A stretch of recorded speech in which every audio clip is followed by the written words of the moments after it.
Hey y'all, it's your girl Stephanie. This is Wrestling Color Podcast right here on YouTube. Make sure you thumbs up the video. Make sure you subscribe. Subscribe. When you hover over the video, it's in hot pink. It says subscribe. So you should just do that because it's free, right? Make sure you follow me on Pinterest and Instagram. Those are the two places that I'm most active. That's where you're going to see me talking and doing my thing, okay?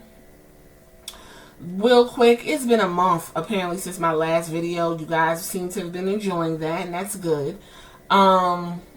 Since then, Big E got his neck broke, and I'm hoping he's able to continue to wrestle because that's a very serious injury. Razor Ramon has passed away.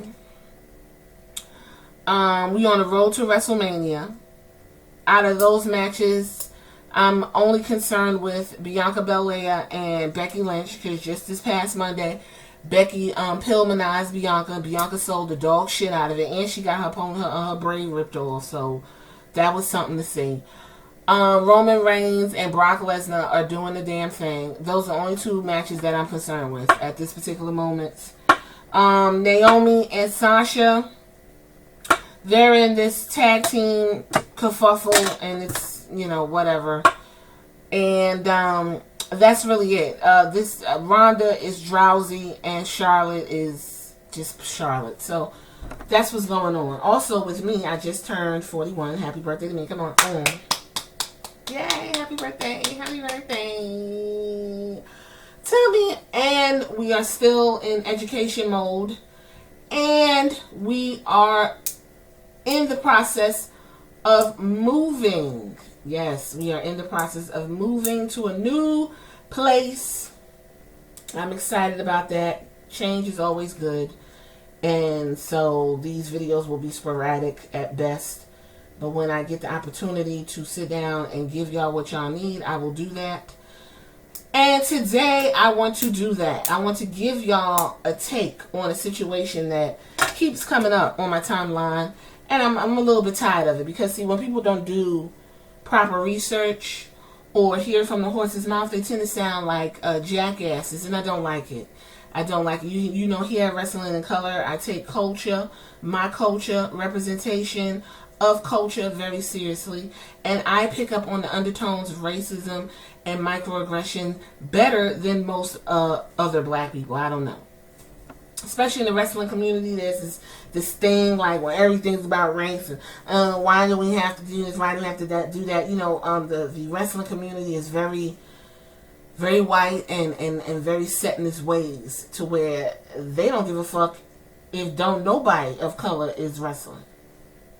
AEW, you got Scorpio Sky, got the TNT Championship, and old girl is the TBS champion. Jade Cargill's TBS championship. You got two black people holding two major titles. That's good on AEW. Finally, you don't want to wait 50 years. Thank you.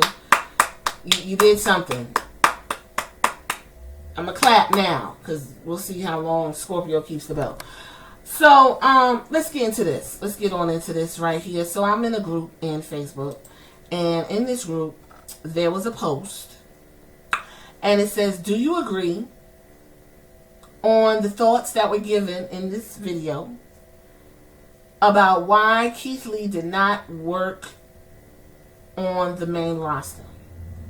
And the clip says, Keith didn't know how to play a role. And the person goes on to say they didn't play the role right. You got to know how to get into the mode. You got to do what you're supposed to do. Whoop de whoop de whoop. Found it really confusing because Keith Lee did exactly what Vince told him to do. So the take didn't take like it was supposed to take. It wasn't given. So my part in this conversation, I said, no, I don't agree. I said it's like black wrestlers can be two things. They can either be a clown or angry. They aren't allowed range, and that's why most see it from Vince's perspective. Keith Lee did exactly what Vince wanted to do. He came out as Bearcat Lee. The audience is what fucked Keith Lee over. everyone began to complain, because even I complained. And I complained not so much as why Keith Lee is doing this, but what the fuck is the correlation between Keith Lee and Bearcat? We'll get to that. Everyone complained about his clothes, music, and more. Yes, we did, because we watched him in NXT. Why are you bringing him up and fucking him up? I said, so he could never get over because the fans wouldn't allow him to. And there are plenty of other wrestlers dealing with this issue right now. For example, Butch. This past Monday, NXT alumni came up, and his name is now Butch. And I completely forgot his name because Butch is stuck into, so I guess it worked because I can't remember the motherfucker's name when he was in NXT. But he was the very popular,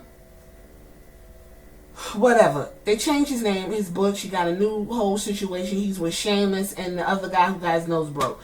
Whatever. So already y'all been complaining about that. What the fuck is going on? I even said Butch and I left it alone. But I see, oh my God, y'all changed his name to Butch. He should have been this. The same thing happened with Walter. We know Walter all this time. They changed his name to some fuck, what was called Drago or some shit. And everybody's like, what? I'm not calling him that. I'm calling him Walter. I don't give a fuck. Y'all not letting the man get the shit over. And because of that, these wrestlers will have the same issue as Keith Lee eventually. Okay? So with that being said, that's the hot take. So I said, let me go listen to this fucking podcast, because ain't no way motherfuckers just gonna sit here and throw Keith Lee under the bus like he a clown. So I went to Talk Is Jericho, and I pulled up the podcast, and it's entitled Keith Lee Bask in His AEW Glory, because y'all know Keith Lee's over there on AEW. And I said, let me listen to this fucking podcast and see what's going on. So we're going to just hit on certain points, because Keith also thinks like I do. He's not an ignorant ass motherfucker. He's an educated black dude. And we're also going to talk about the behavior of Vince McMahon being an old white man, stereotyping everyone, including the European wrestlers, stereotyping them with his American ideals, and it's racist and it's discriminatory. And I'm going to tell you why. So let's get into this. So on this episode, Keith Lee touched on a lot of things, cleared a lot of things up. First of all, he talked about COVID. We all know his the membrane around his heart inflamed. That was after he had the COVID. Now, everything that happened after is the residual effects of COVID. And if y'all don't realize it, I'm not going to keep going into it. After they literally just said the pandemic is over and everyone's like, take your mask off, COVID is now going into disabling event. Okay? With that being said he couldn't breathe. He said his blood ended up being contaminated, and he had the membrane around his heart was inflamed because of the residuals of COVID. He had COVID, got over it, went back to work, thought he was okay. They called him and said, no, you got to come in. The reason why a lot of this whole narrative that Keith Lee can't act is because when he was in NXT, he was a fucking beast. Now, I'm not about to give Triple H a bunch of credit, because for a long time, Keith Lee and Dominic Dijakovic was running clinics just to fill time and whatever, and Triple H really wasn't focused on him as much as he was focused on Gargano and Ciampa and all of them guys, right? Keith Lee was kind of on the back burner for a second there. But let's not forget when Keith Lee showed up on probably one of the best SmackDowns of all time, which is when they were stuck in Saudi Arabia and NXT invaded SmackDown, and that's when Keith Lee gave Roman Reigns a spirit bomb, and after the end of that, Roman Reigns was like, oh shit. Let's not forget when Brock Lesnar put Keith Lee over, like, look at this big motherfucker. Something simple as that. Even though he flipped him out the ring, he gave Keith Lee his props. Okay, let's not forget the iconic when he ran into Adam Cole and flew his ass over the barricade. He was running Clint when NXT started on USA. Him and Dominique Dijakovic, that first episode, they literally put on a motherfucking pay-per-view. And y'all could go back and watch that very first episode on the night that they premiered on USA NXT. It was him and Dominique Dijakovic opened the fucking show, and they had this big dude doing fucking Spanish flies, and he was flying all over the fucking ring doing moonsaults, everything with Dominique Dijakovic. Where's Dominique Dijakovic right now? I don't even know, because that guy needs a push as well. Okay? Okay, so then we go back and, NXT, I guess they lost the war. He was going to get, before he got called up, Triple H gave him the first and only wrestler in NXT, black and gold, to close it out. He held the North American Championship and the NXT Championship at the same motherfucking time. If Keith Lee don't know how to act, I don't know how he got that. Okay? When you listen to Keith Lee talk, he is educated. He is very thoughtful and slow with his words, meaning that before he says something, he wants to think about it, which a lot of people need to learn to do, because your motherfuckers put your feet in your mouth instead of you actually understanding what's going on before you speak on it. Okay? When Keith Lee was in NXT, his personality was just, I'm basking my glory. I'm a bad motherfucker. Y'all gonna just gravitate towards me. That was his character in Evolve as well. Everyone liked the music. He had his clothes. He was a babyface. I'm sure if there was a reason that made sense for him to be angry, it would have made sense. But we'll get there. So with all of this NXT history, you call him up to the main roster, and you literally let him go. Everyone's excited. First thing the motherfuckers did was took his music away, confused everybody. Then they took his clothes away, confused everybody. And everybody was online like, what the fuck is going on? And Keith Lee was like, well, why don't y'all just wait and see what's going to happen? Even I was like, I don't like this, because they do this bullshit all the time. They do it to everybody. Okay? Peter Dunne, that's his name. Peter Dunne is now Butch. They do this all the time. So yeah, the fans, we wasn't with that. We was like, we gonna bask in his glory. He gonna be Keith Lee. I don't know what the fuck he's talking about. Whatever. He's trying to get over this new shit Vince gave him. So with that being said, listen to this. Bearcat thing, and during that time, I was like, I don't understand what that is. I'm not sure if I'm feeling that, and they brought me back just as myself. And then, I don't know, my second match, I think, yeah. So first match, lost to Lashley. Second match, lost to Cross.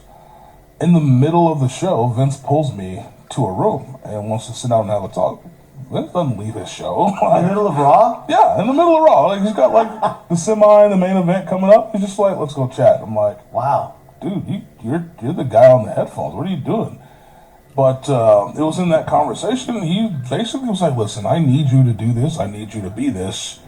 And I was like, I mean, listen, I work for you. So if that's what you want, that's what we're going to do. So let's pause right there, because somebody in that group said, you work for Vince, you do what Vince wants.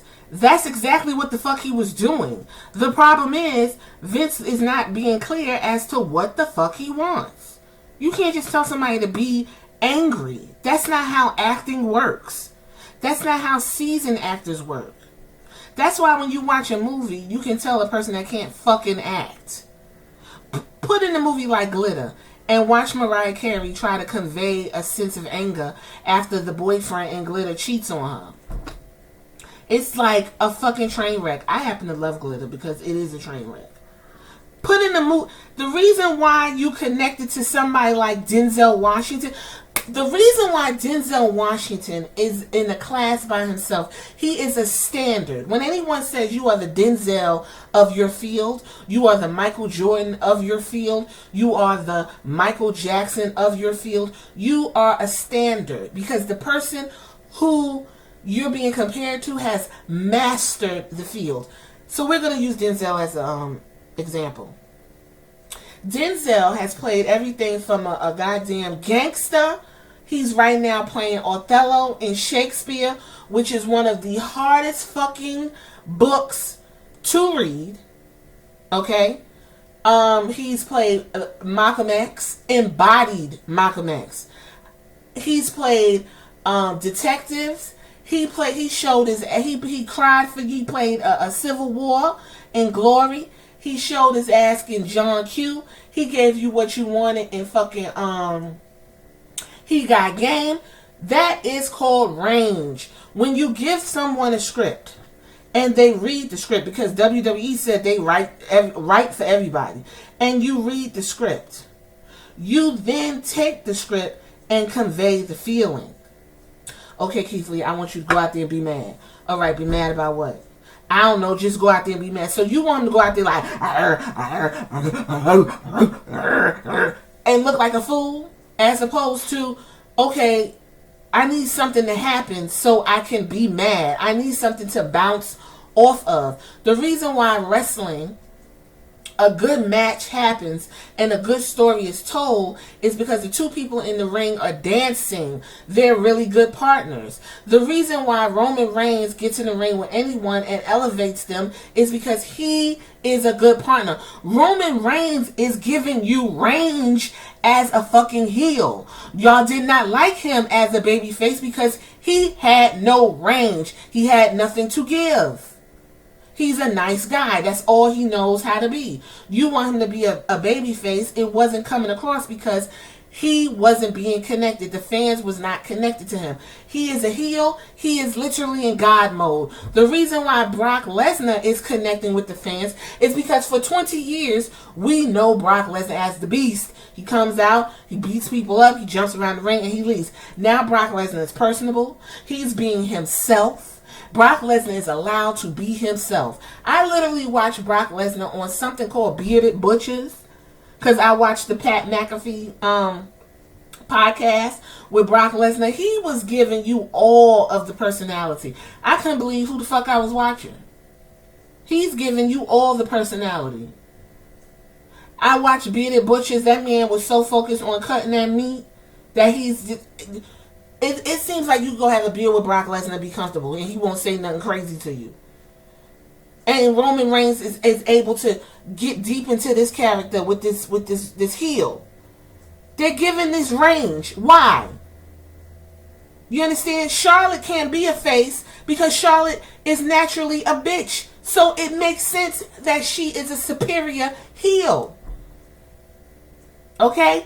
This is what Vince is doing. He's looking at people's faces and he's like, oh, that's going to be a heel. Oh, I need him to be mad. And the problem is, Vince thinks that all black people can be two things. Either entertainers or angry. Bobby Lashley as a face doesn't work. Why? Because Bobby Lashley looks like a goddamn RoboCop. So he has to be angry. It works with Bobby Lashley. You got the New Day. You ain't never seen Xavier Woods as a heel. Why? Because he has dimples and he's smiling. Y'all got mad at Big E and fucked his reign up. And I'm going to stick to it. It was the fans that fucked up Big E's reign because y'all want Big E to be mad. Big E was mad when he was with Dolph Ziggler and old girl, what's his name? Cult of Personality's wife. You want Big E mad? He did that already. Now Big E also is articulate and speaks well. He knows when to get pissed off. He knows when to have fun. Y'all won't let the man have no range. He got to be mad because he got the belt on. He got to be mad because he got the belt on. But Brock Lesnar could be happy. The fuck is the difference? They both muscle-bound men. It makes no sense. Of the Bearcat, according to Vince McMahon. So the weird thing, and this is something I've also discussed recently, is obviously you mentioned the way that I speak, my cadence, the way that I seem very thoughtful about how I deliver things, my choice of diction, all of those things, is something that Vince was not a fan of. And to the point where he literally told me, he's like, you sound too smart for your own good. I'm like, I don't understand what that means. Wow. Do you know the undertone and the microaggression that is. And the person in the video was like, that sounds racist. It sounds very racist. And I'm going to tell you why. It's because for years and years and years and years and centuries, black people were not allowed to read, right? Because we were slaves, right? Okay. So white people then made fun of the very people that you would not let read and write. So you have black people learning to speak the best way they could. So they'd be like, well, I'm finna head on down to the store and get what I could get. Now me and you, I got to get. They just stringing shit together so we could have a conversation, which then made a whole new language. And they called it jive, they called it ebonics, and now it's called African American Vernacular English, okay? It's what we had to do to learn how to speak, because for over 3 centuries you said black people were not allowed to be educated. We were just here as products. So when someone is talking to you and they're black people and they're speaking articulately and you understand them and they're being thoughtful and you say, oh my God, you speak so clearly, it's offensive. Remember Joe Biden even said that Barack Obama was a good, clean black man because he spoke so well. It's old white racism. You can't get no deeper than that. Okay? That's what that is. And that's how I took it. And Keith Lee laughed because he took it the same fucking way. What the fuck does that mean? What does that mean? And I also pointed out, and Chris Jericho's going to bring it up, about Brody Lee. Listen to this. Like, what is that? And he wanted something more grimy, and I don't think I delivered that for him. Mm-hmm. You know what I mean? Mm-hmm. In terms he wanted some intense guy, and I think that I can be intense, but I need a reason to be intense. Mm-hmm. Like, it's easy for me to flip a switch, but if it doesn't make sense, it's hard for me to do that. If it doesn't make sense, we gonna get to Brody Lee. If it doesn't make sense, I told someone in the comments, I said, how can you be fucking mad at somebody who wants the shit to make sense? You know why? It's because when I watched wrestling in the 80s, when I watched wrestling in the 90s and the 2000s, I didn't think about none of that shit. I was watching nonsense and did not even think twice about what the fuck I was watching. If I watch Raw from 1996, I literally am like, how the fuck did this get on TV? It makes absolutely no fucking sense. Motherfuckers in the ring just doing shit, throwing stuff at the wall. They're being offensive. They're being racist. They're being misogynistic. They're beating women's asses. They're beating the motherfuckers' asses. They're simulating sex. It was just all kind of like this hodgepodge of bullshit. But at the time, the internet wasn't a thing like it is now. Although there were censors, that's where you got the censor when they had that group and they would come in and say censor, because the shit WWE was doing, they were censoring them. They were doing too fucking much. So for everyone that's like, well, you couldn't do that this time because you couldn't do it then either. They couldn't do what they was doing then either. But they was going to do it anyway. And they still pushed the envelope any fucking way, and the shit don't make sense. So I don't understand why everyone's mad that this man wants shit to make sense. Let's continue. So I can't be just, and I say can't, I tried. Mm-hmm. I don't think I'm very good at it. Mm-hmm. And I think that that's something that kind of facilitated that. But I'm just not a big, angry, grunty, yelly guy. And I'm not that until someone makes me that. And it's usually a match that causes that, or a story that causes that. But when there's no competitive match that pushes me, or when there's no story that gives me reason for a character to be that, it's something, and maybe that's what he means when he says I'm too smart. To me, it's illogical. See what I'm saying? Give him material to fucking work with.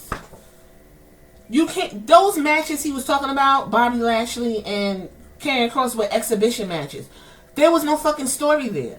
If you give Keith Lee, you came up from NXT, now you going for the belt, you going like a bull, you don't give a fuck about nobody, you running through people, you talking shit to them, you knocking bitches out. I want you to beast everybody. That's what he would have did. But you talking about I need you to go out there and just be mad in a fucking 5-minute match? Make the shit make sense. It does not. And that same shit happened to Karrion Kross. The same shit that happened to Keith Lee happened to Karrion Kross, but for some reason, y'all talking about Keith Lee don't got no personality. Karrion Kross don't got no fucking personality. He had to have smoke mirrors and his wife in NXT to get his shit over. And it looked great. But the moment they took all that shit away from him on Raw, please, let's keep going. I'd like to do my best to make sense of what we're doing. You know, it's interesting because he said the same thing to Brody Lee, Luke Harper, when he was playing the minion of Bray Wyatt, kind of a swampy, I don't know, kind of a rednecky type of guy. And he said the same. You're too smart you sound too smart for this character. We wanted him to have a southern accent. He's like, dude, I'm from Rochester, New York. And he's like, well, can you try? It's like, I think the best characters are always our own personalities turned up to the 100th degree. There. Chris Jericho got it. The best character is your personality turned up to 1,000. If Keith Lee stayed himself and just turned that shit up to where it was unbearable, he would have been the best fucking heel you could think of. Right now, Brock Lesnar is his personality turned up. He's a nice fucking guy. Who would have knew? Fucking Roman Reigns is enjoying being an asshole, and he's doing a good fucking job. If Roman Reigns was really like that, but everyone say he's a nice guy, and he doesn't really seem like the type to just be growling at motherfuckers. If he was just a good-looking, hateful-ass man, do you know, like, that's like hell on wheels? Luke Harper, okay, Brody Lee, rest in peace. The fact that Vince McMahon, this is a white dude, and I'm going to tell y'all where the racism and where the stereotype comes in. The way they had him looking, yes, he looked swampy and grungy, but he didn't talk. Bray Wyatt did all the talking in the Wyatt family. Okay? Yeah, they look like, trash bag rednecks, but Bray Wyatt was speaking like a fucking Shakespearean, go back and listen to Bray Wyatt's monologue. It wasn't no fucking southern drawl. He was speaking as if he was in front of, I don't know, like he was on the stage doing fucking Hamlet with them long ass monologues. And then you want a Luke Harper at the time to speak with a southern drawl because he looked like he's from the swamp. That's fucking stereotypical and racist. Why is it racist? It's because the southern drawl is considered ignorant. When you hear certain people say, yeah, I'm going on over there, I'm going to go head on down, I'm going to go head on down and get me something over yonder, y'all think them people ignorant. Y'all think those people are racist. Have y'all ever heard of a Boston fucking accent? It's crazy to me because John Cena's from Boston. And although he knows how to, thin his accent out, piss him off, and I guarantee you won't understand shit John Cena says. I am from New York City. Specifically from the west side of New York, upper west side of New York City. Okay? Harlem. I was born in the South Bronx. Let me be correct here. Born in the South Bronx, raised in Harlem. Okay? I have an accent. Now, I've been living in the Midwest in Ohio for 20 years, but you can hear, I get pissed off. I'm telling you right now, you don't know what the fuck I'm talking about. Okay? That New York comes the fuck out of me. John Cena, he gets pissed off. You don't know what the fuck John Cena's saying. I'm guarantee you. I've talked to people from Boston and did not know what the fuck was happening. And both of us is literally sounding like we from different countries, having a conversation and laughing. Because I'm like, what did you say? And he's like, what? What did you say? What are you talking about? That's just what it is. So you can't ask somebody from New York to put on a fucking Brooklyn accent. It sounds different. And it is a stereotype. To want someone, because of the way they look, they should be talking a certain way. You want a Keith Lee to go in there and say, yeah, cuz I'm going to go in there and beat that motherfucker ass up. I'm going to go in there and do it. You want him to do that because he's a big black dude. You didn't like the way Keith Lee was talking because you don't see black people as articulate and should be talking like that.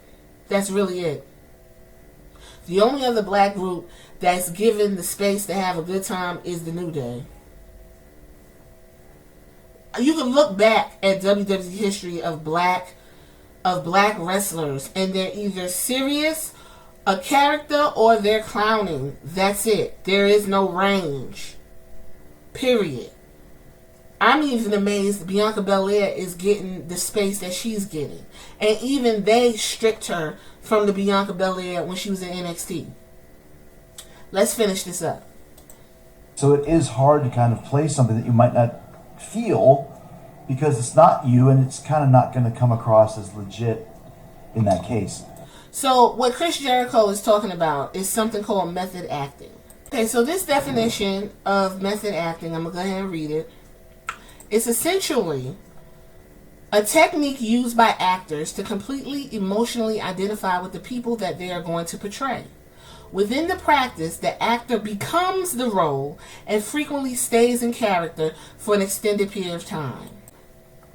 You are encouraged not to compartmentalize and fake things, but to get yourself to feel the actual feelings you need in each scene.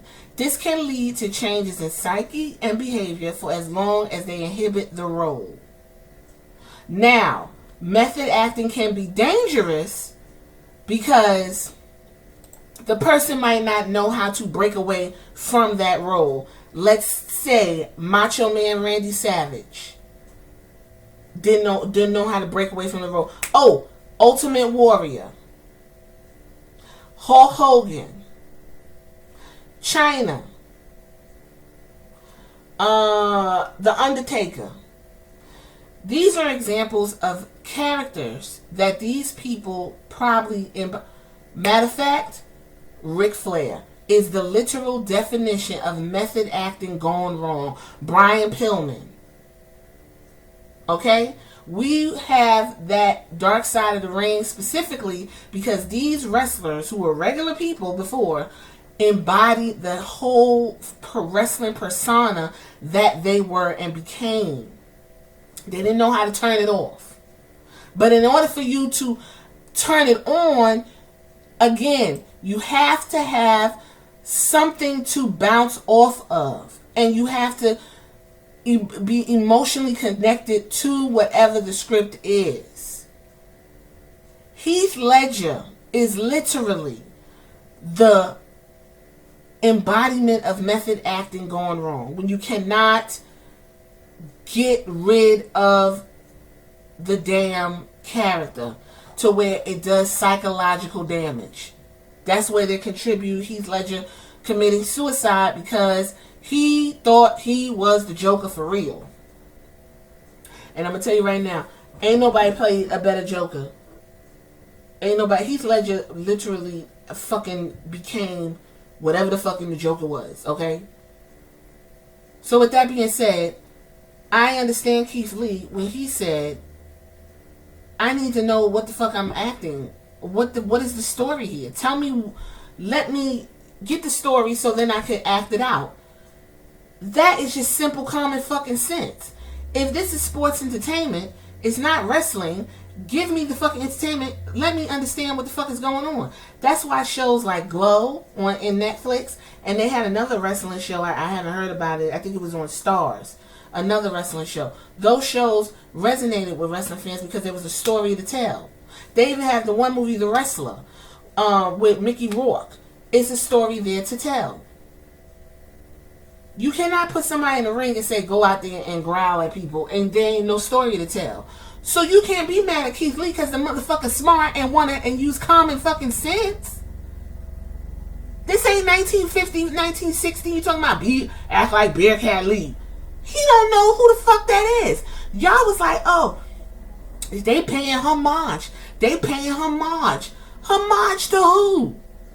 He don't know who that is. That's some old shit. Imagine some girl come up in NXT and they tell her, okay, we want you to act like China from now on. She gonna be like, what?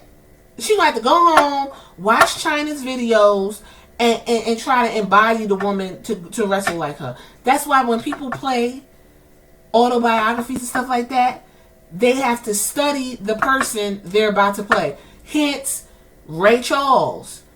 Muhammad Ali, Malcolm X, Martin Luther King. Everyone loves playing these four base characters, but you have to embody the character, and you also have to understand the history of the character in order to be that.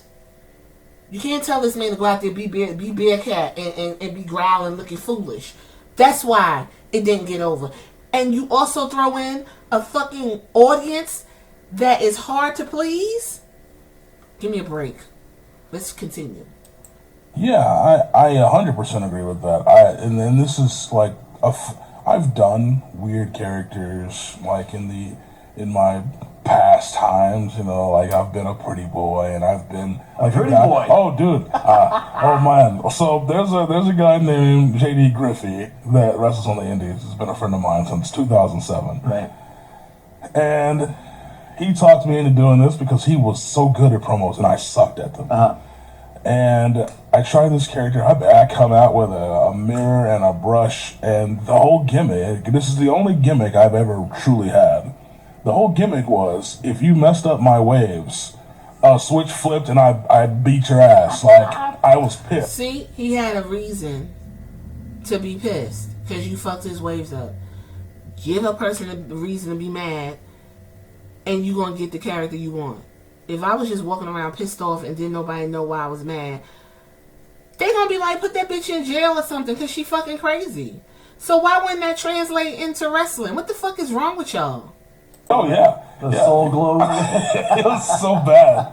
So bad. But it was fun and it was good and it kind of opened me up a little bit. It helped me out a lot. But, yeah, I 100% agree because the guy that gets over everywhere has never been a gimmick. It's literally just me and an extension of me, as you say. And it's worked everywhere. And I have ideas for places I want to go. Like, years worth of material. I just haven't had a need to do it, and I feel like in this point in time I need to rebrand myself, like reestablish who and what I am, as opposed to moving on to something else. So that was a difficult time, like truly. Like I did a lot to try. I talked to myself in the mirror, I made faces in the mirror. Grunts, different yells and screams and whatever it took to try and deliver this character. And I don't know if I failed at it, but I think that there were certainly times where that spark was there, but it literally took me asking someone to beat me up backstage before a match. Really? In order for me to enter that mindset. It's interesting. Yeah. See what I'm saying? He did exactly. So for those that saying, well, he didn't do what Vince wanted. He literally stood there and did what Vince wanted him to do for a month before Vince fired him. What the fuck are y'all talking about? Are y'all just like going off the cuff? Did anyone listen to the podcast before they made their quote unquote professional analysis? I don't think so. Seeing Bearcat Wright, he was what a character that was. You're Bearcat Lee now. So that is a difficult one. So, realistically, that's the first thing I thought. And I'm like, I'm very big on being myself as opposed to trying to be someone else, so it didn't make sense to me. But this is what I was asked to do. That's what I thought. Like, oh, maybe this is a homage to this guy that was, you know, making waves back in his day. I feel like I've made waves, but if he wants me to make more, well, let's go for it. And then I asked about it one day because people are asking me, where did this name come from? I'm like, hell, I don't know. I was told to be it. Thank you. I just want to, I told y'all, thank you. It's a homology. It's a Keith Lee. That's Keith Lee's favorite wrestler. This man don't even know who the fuck Bearcat Lee was. You know why? Because that's from Vince McMahon's childhood. Don't nobody know who half the fucking wrestlers back in the day were when they be, you know, dying left and right. Don't nobody know. Bearcat Lee wrestled in the 60s and 70s. Where would Keith Lee's connection be at? And I told y'all that in the podcast a little ways back. You can go listen to that. Bearcat Wright versus Keith Lee and why it's stupid. Okay? Thank you. I couldn't make a story for this. Like, it just didn't resonate. So there was no directions given to you by Vince or anybody? This is what Vince wants for you, for this character, other than the conversation you had during Raw? Yeah, no. So the only... Well, okay, that's not true. The reality is the direction was be intense, be angry, and that's it. And so that's what I tried to facilitate. But then they would want me to cut promos similar to the way that I did before. And I'm like, but you guys have a problem with the way that I speak. How would you like this promo delivered? This is where I would like something written from me. I don't normally care for that. I prefer to go off the cuff and just kind of feel it. But if this character is so far removed from what I've been doing, I would like something to tell me who and what this character is. Why? That's it. I'm not gonna play nothing else. Keith Lee did absolutely nothing wrong in this position where he lost his job. He did everything these people fucking told him to do.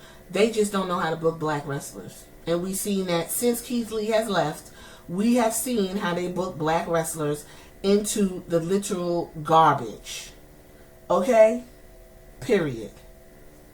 Because that's stupid. He's literally asking you, tell me what you want, write it down, and I'll deliver it. Then y'all tell me how y'all want to do it. Then y'all said, well, you don't like the way I talk, but you want me to deliver this the same way I was delivering it before. So it wasn't Keith Lee that lost his job. It was Vince McMahon and whoever the writing failed him. And it was also the fans who just don't like change. So to wrap this up, y'all, if y'all made it this far, make sure you subscribe. And number 2, what do you think about what you hear in the internet from people who haven't heard it from the horse's mouth, telling you what Keith Lee ain't did, and he's literally telling you what he has done, and you seen him doing the damn Bearcat right shit to the best of his ability.